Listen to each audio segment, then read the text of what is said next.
Hey guys, in this month's top 5, I'm going to be sharing with you my 5 favorite books that I've read so far this year.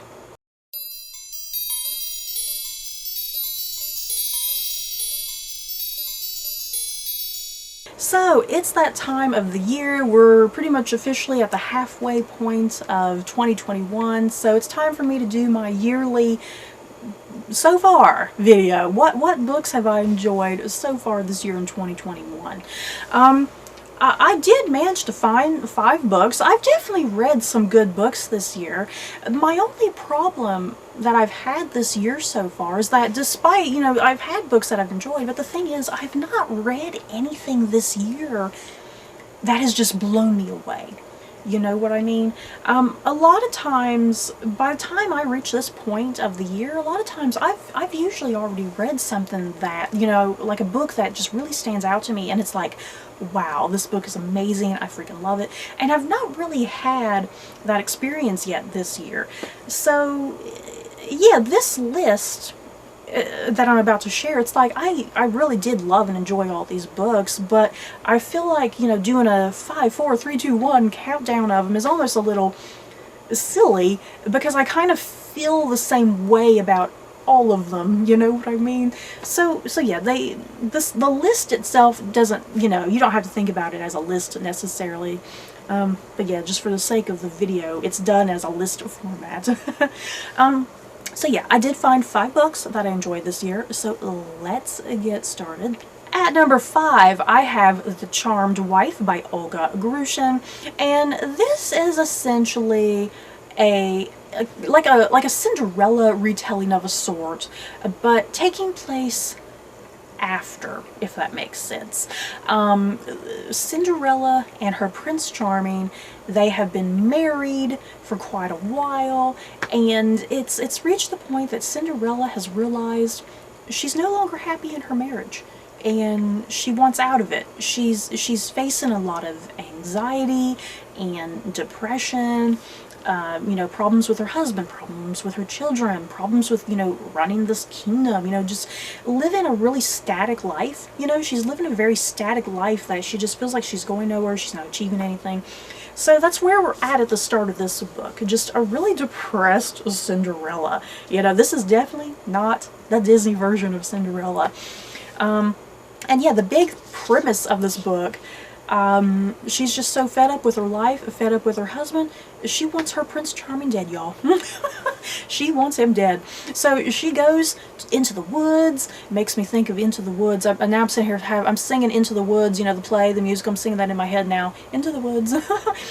She goes into the woods to meet with a witch, and she wants to get like a poison so she can kill her husband, Prince Charming, you guys. And it's pretty great. I really love the premise of this book.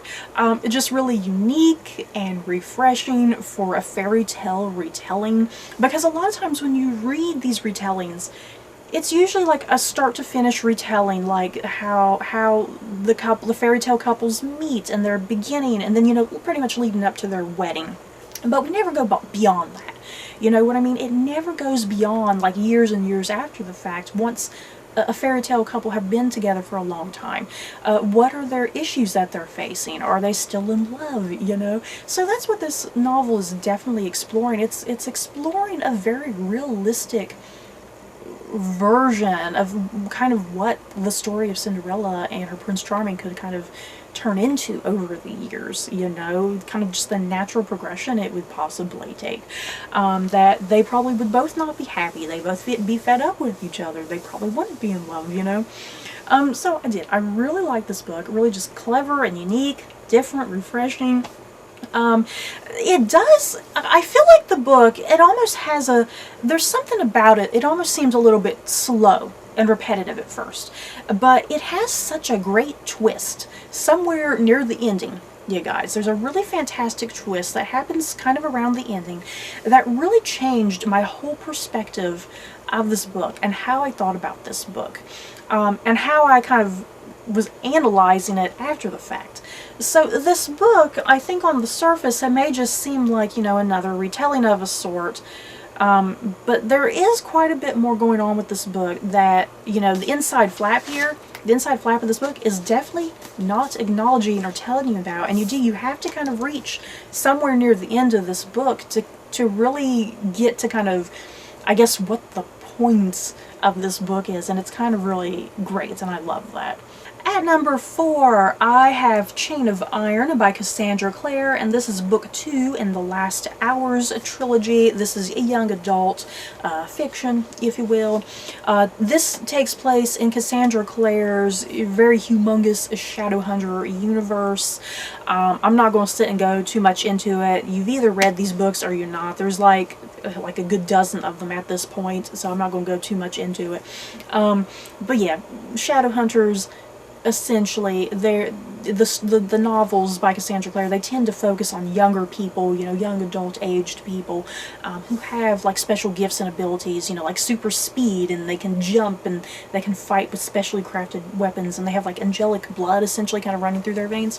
So that's kind of all you need to know about just the overall setup there. But yeah, in this particular book, we continue after the events that have happened in the very first book in the series.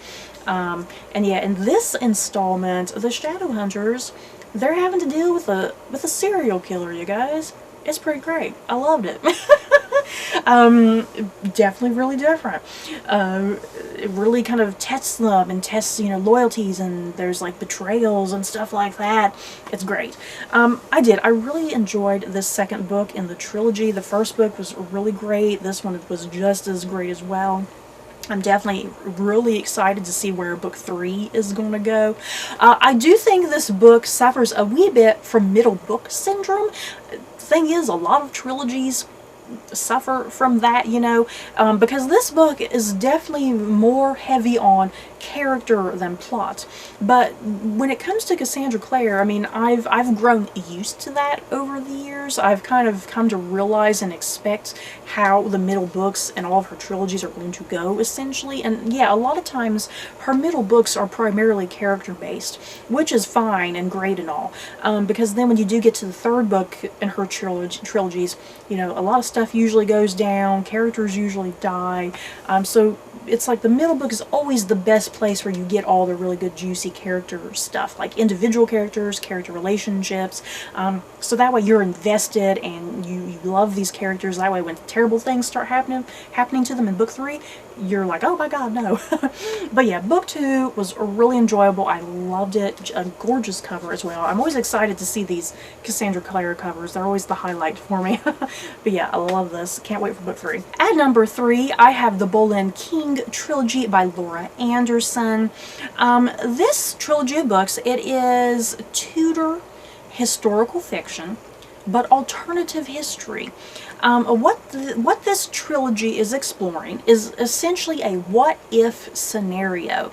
And the setup that you get in the very first book is, what if Anne Boleyn had given King Henry VIII a son? Because if you know your history, Henry VIII had 6 wives. Anne Boleyn only gave him the future Queen Elizabeth I, and then yeah, he beheaded Anne Boleyn. So that's kind of what this book is suggesting and pondering. You know, like I said, a what-if scenario. What if Anne Boleyn had given King Henry VIII a son? So then, yeah, in turn, how does that change history? Because now there's a son. What does that mean for Elizabeth? Is she still going to become queen at some point? You know, how does this change history? And yeah, what happens to Anne Boleyn? Because yeah, now, yeah, she's not been beheaded. You know, she's not been beheaded. She's given Henry VIII what he wants. So, I really just love the whole idea of this trilogy. I just, from the get-go, that whole premise really gripped me. And I find this trilogy is just really compelling. Especially if you do know your Tudor history.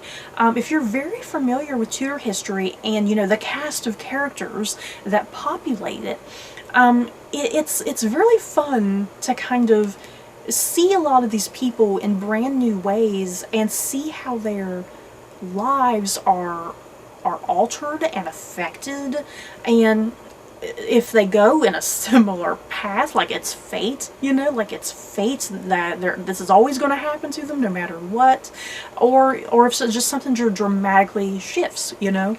So yeah, for me, I love all things the Tudors. I love Henry VIII and the story of Anne Boleyn, and yeah, the future Queen Elizabeth I, obviously. I love that whole set of characters. Yeah, plus you get Mary Tudor in this. You know, how's her fate directed now with a son, you know, produced by Anne Boleyn.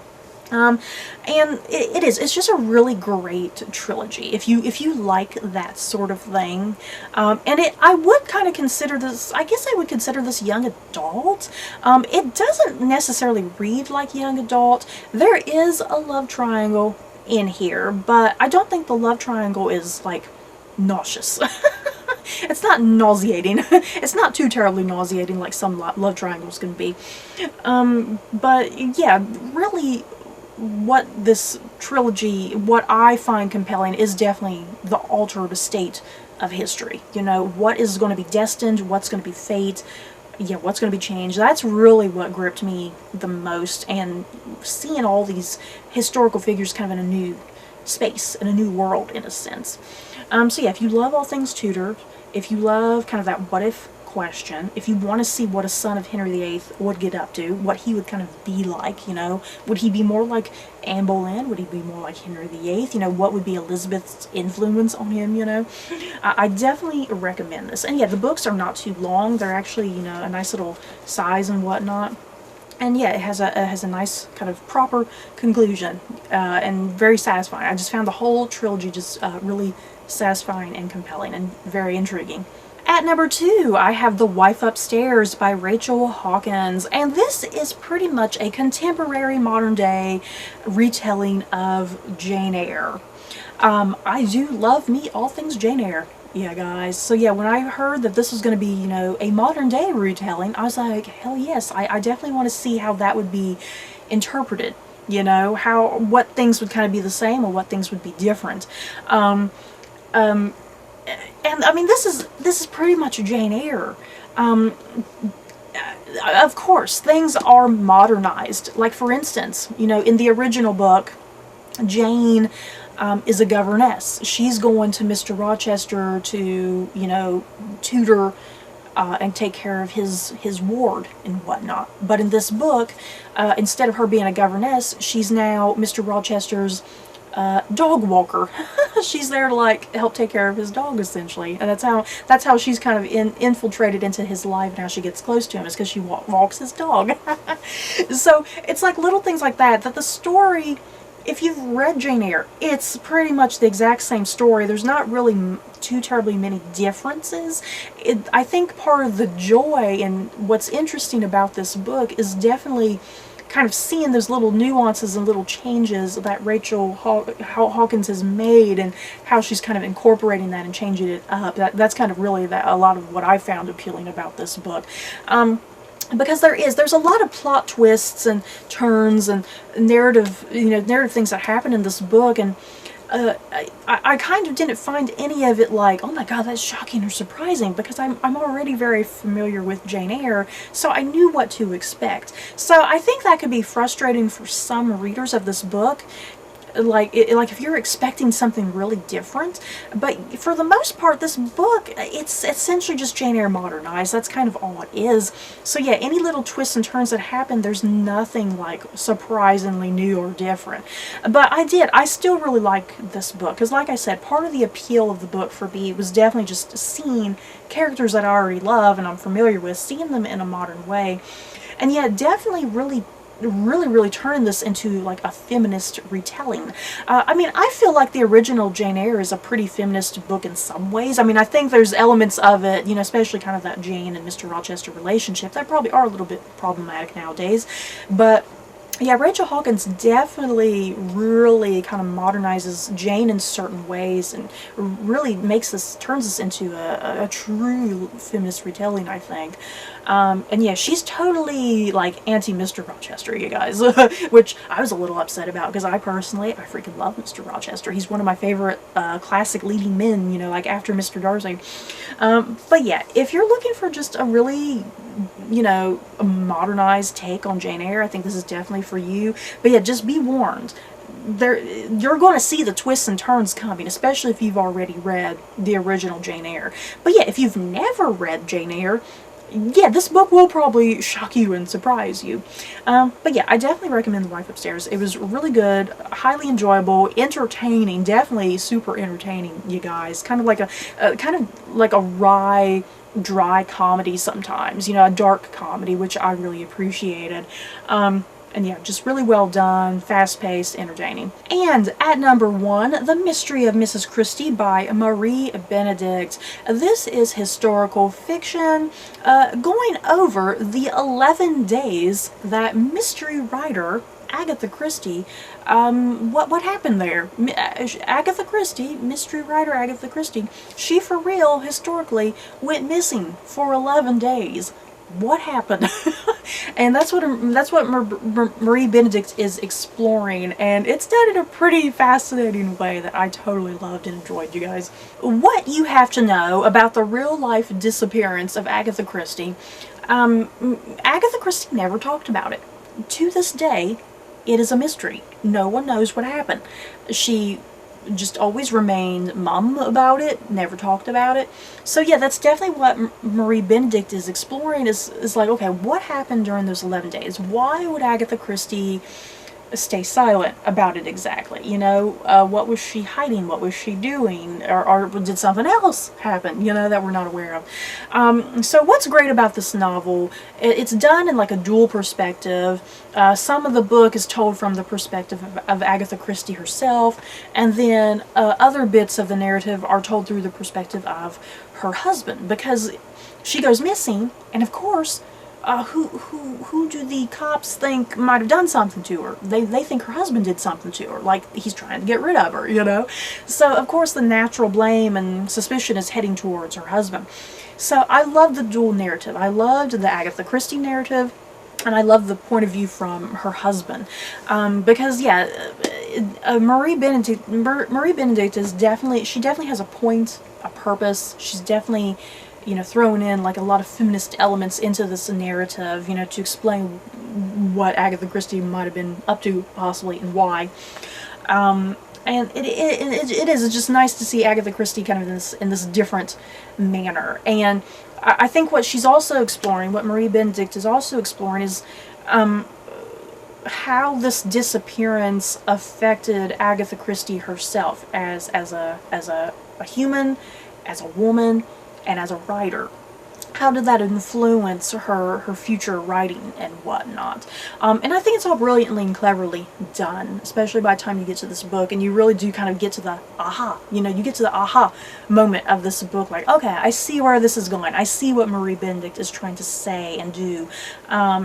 And, you know, kind of the message and theme of this book, and it's really well done, I think, and I loved it. And yeah, I mean, the book, it poses as great historical fiction, but it also just poses like as a great like mystery thriller, you know. So yeah, if you love all things Agatha Christie, if you've always been fascinated about her real life 11-day disappearance, I think you'll really find this highly entertaining. So you guys, that is it for my top 5 books that I've read so far this year in 2021. In the comments below, what books have you guys enjoyed so far this year? Just let me know down below. And yeah, obviously I'll do, you know, at the beginning of, or yeah, I guess the beginning, yeah, at the beginning of next year, I always do, you know, my top favorite books that I read for the entirety of the year. So yeah, stay tuned for that. I guess in January, you know, what my favorite books of the entire year will be. So yeah, this is just a little tease and snippet, you know, since we've reached the halfway point. So yeah, that's it for this video. Don't forget to like, comment, and subscribe. And if you like this video, you may like these other videos. Bye guys.